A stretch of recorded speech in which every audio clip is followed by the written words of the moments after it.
Moving forward, our first session today, I would like to ask Mr. Mohammed Ali Bakri, the Regional Vice President, Africa and the Middle East of IATA.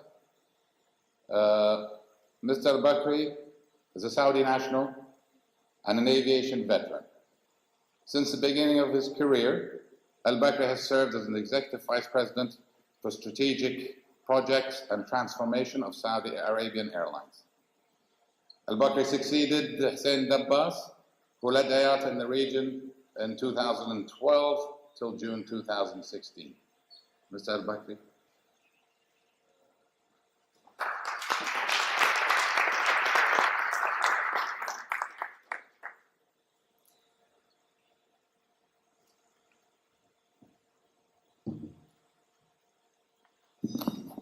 بسم الله الرحمن الرحيم. صبحكم الله بالخير جميعا. Your Royal Highness, Excellencies, distinguished guests, ladies and gentlemen, good morning. It is my pleasure to be here with you, all of you, the second day of our IATA Africa and the Middle East Aviation Day. Before proceeding further, I would really like to take a few seconds to recognize His Royal Highness Prince Faisal Ibn Hussein for honoring us and being with us here today.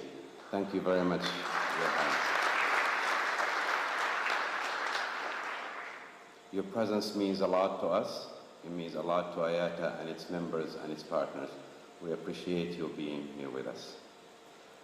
I would also like to thank His Excellency Engineer Jamil Mujahid for taking the time and being here with us today. Thank you very much, Engineer Jamil.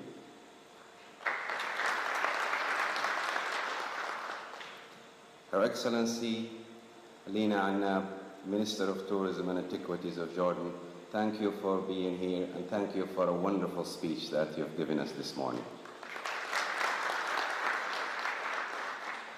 And of course, last but not least, the Honorary Minister of Aviation of Ghana, Cecilia Daba, thank you for being us. Thank you for accepting our invitation, and we hope we'll see you again in Jordan.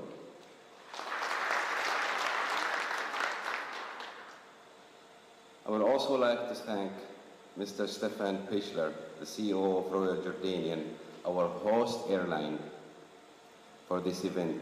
They have given us all the support that we needed and more. Thank you very much, Stefan. Lastly, my thanks goes to all our generous sponsors for helping making this event a reality. Thank you all very much.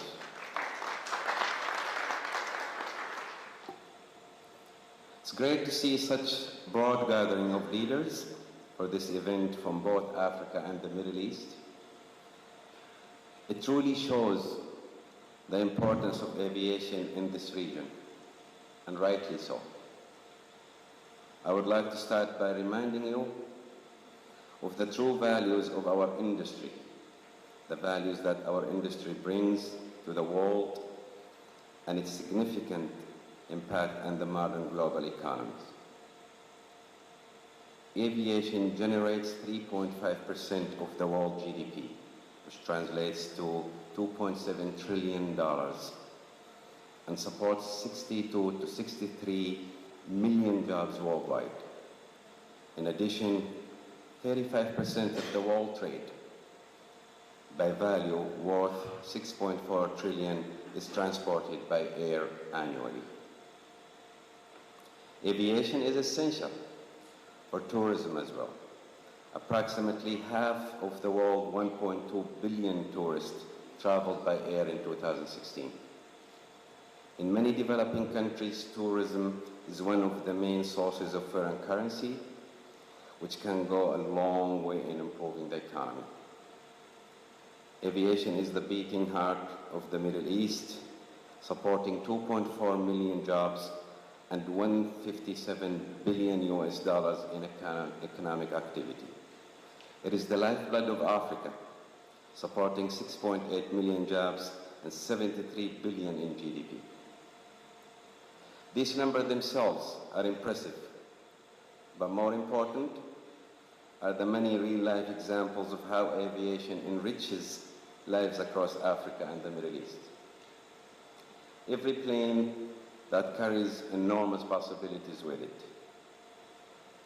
Businesses are connected, cultures are linked, families and friends are reunited, and our world becomes a better place. But despite the vast social and economic benefits of aviation, the operating environment remains challenging, especially in our region. Financially, airlines in the regions are seeing their profits eroded and margins squeezed. Stefan mentioned some of this a few minutes ago. The average profits per passenger globally in 2017 is forecasted to reach $7.7 per passenger. In the Middle East, it's only expected to reach $1.8 per passenger. And in Africa, carriers are forecasted to lose $1.5 per passenger. Economically, the region has suffered dramatically with the fall of the oil prices.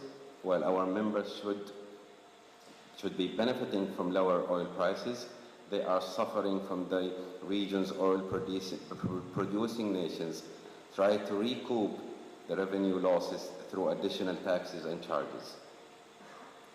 The strength of the US dollar has also had an impact on our region, with many airlines struggling to pay for services in dollars as their local currencies depreciate in values.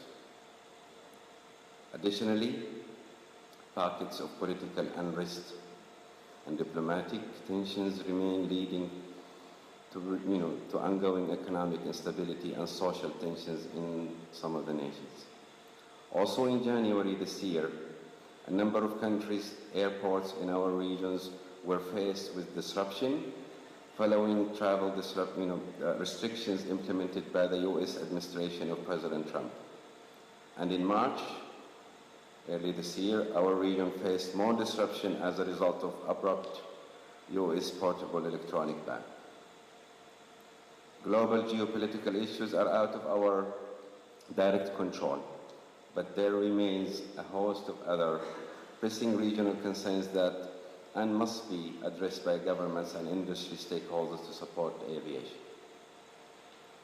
As a region, we have unique opportunity to harness the power of innovation to overcome a number of fundamental challenges that must be addressed as aviation's full potential can be realized. But we must also recognize the diversity of today's challenges in our region. I will spend the next few minutes outlining separately what I see as the top 3 challenges in Africa and the top 3 challenges in the Middle East. Let's start with the world's second largest and second most populous continent, Africa. The first item on the agenda, of course, is safety. The industry number 1 priority. No priority is greater than safety. Last year, Sub-Saharan Africa realized an important safety milestone with 0 passenger fatalities and 0 jet hull losses. Sub-Saharan Africa had its best performance with the last decade. This is a great achievement, by the way. But there is still work to be done. The accident rate measured in accident per 1 million flights for Africa was 2.3. This was better than Asia Pacific, but higher than other regions. Continued and further improvement is needed. Airlines must continue their commitment to IATA Operational Safety Audit, better known as IOSA. It makes a big difference. The results speak for themselves that come out of IOSA. The 33 sub-Saharan airlines and the IOSA registry performed nearly twice as well as non-IOSA airlines in 2016 in terms of all accidents and performed 7.5 times better than non-IOSA operators in 2016 to 2012 to 2016.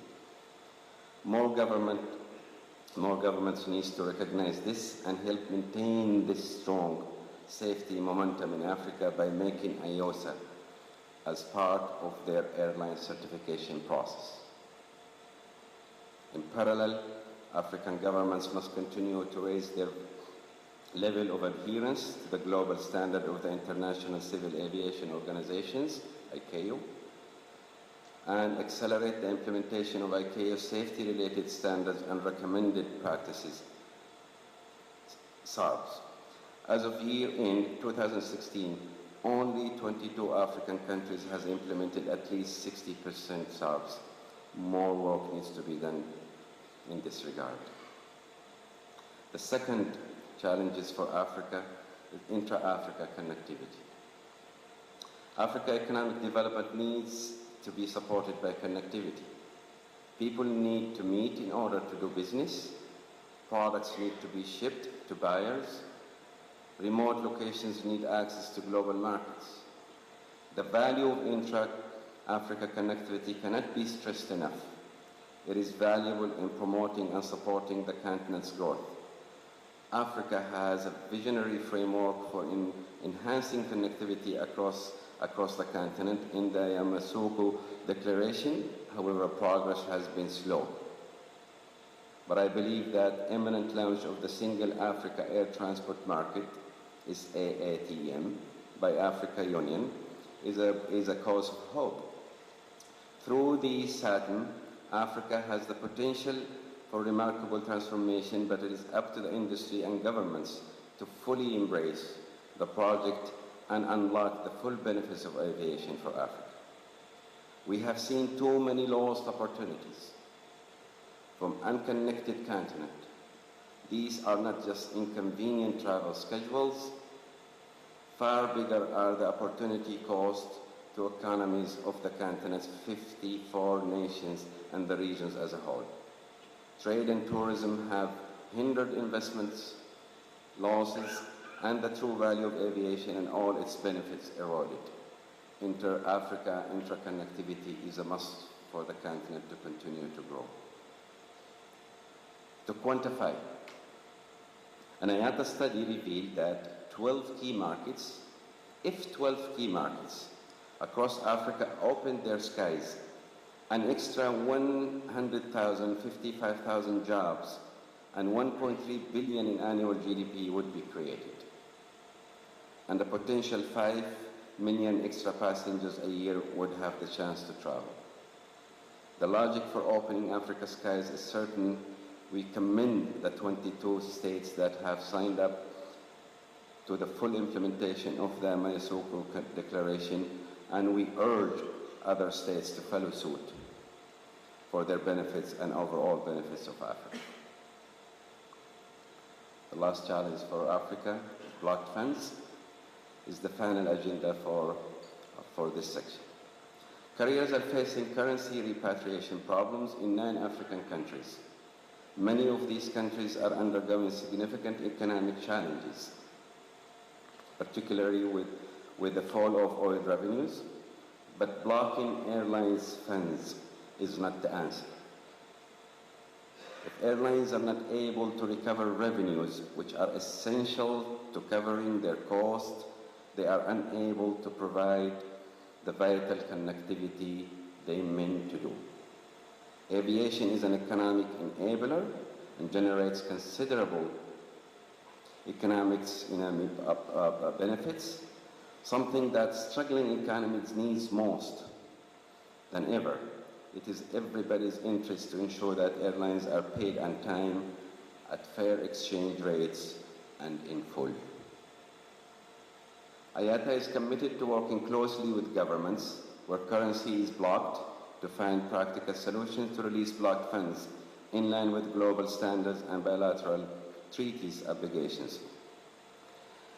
We have particular successes in Egypt, for instance, early this year, where the government has completely cleared the backlog of blocked funds. We urge other governments to follow suit. Moving on to the Middle East. Notwithstanding the scale of the diversity between the Gulf and the rest of the region in terms of growth, there are a number of challenges that affect the entire region.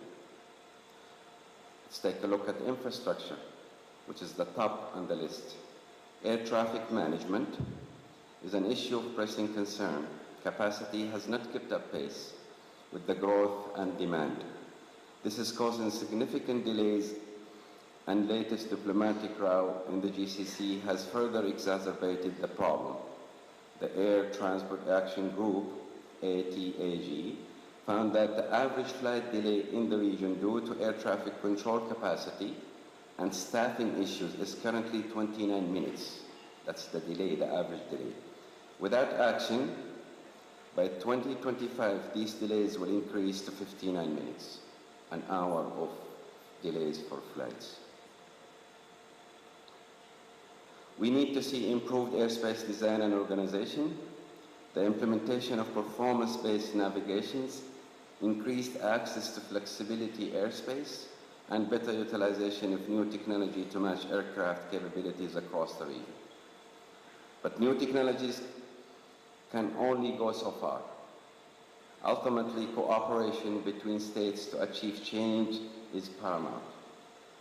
Regional government cannot allow their geographical fragmentation and political complexities to get in the way of finding long-term solutions. There are a number of programs in progress: the GCC Air Navigation Committee, the Middle East ATM Enhancement Program, amongst others. But the region needs to drive these efforts even harder to achieve a real breakthrough if it realizes the full growth of the potential of 4.8% each year, an average over the next 20 years, to become a market of 400 million passengers. The alternative is world-class hubs compromised by gridlock. But ATM infrastructure is not the only challenge in the region. Rising taxes and charges is the second agenda item in the Middle East that really needs special focus, and urgently so. There has been recent proliferation of charges and taxes in the Middle East. $1.6 billion in extra cost in 2015 and 16 were put on the industry. 3 out of 4 major global increases are in the Gulf. But we also see rises in Tunisia, Egypt, and other countries. Excessive taxes and charges affect the ability of aviation to meet demand and impede economic growth. Government will earn more in the long term through tax revenues by promoting aviation, through lower taxes than they will be making through an easy cash grab with short-sighted taxes and an attempt to plug a budget deficit. IATA urges governments in the region to establish a charges consultation process in line with ICAO's policies, which highlights the key principles of non-discrimination, cost-relatedness, transparency, and consultation. A low-cost structure is a key component of the region's success, particularly in the Gulf. Each dollar that passenger spends in the region creates jobs and spreads prosperity. And every dollar collected in tax and charges is incentive for travelers to stop or go elsewhere. We must work together to reverse this unprecedented trend.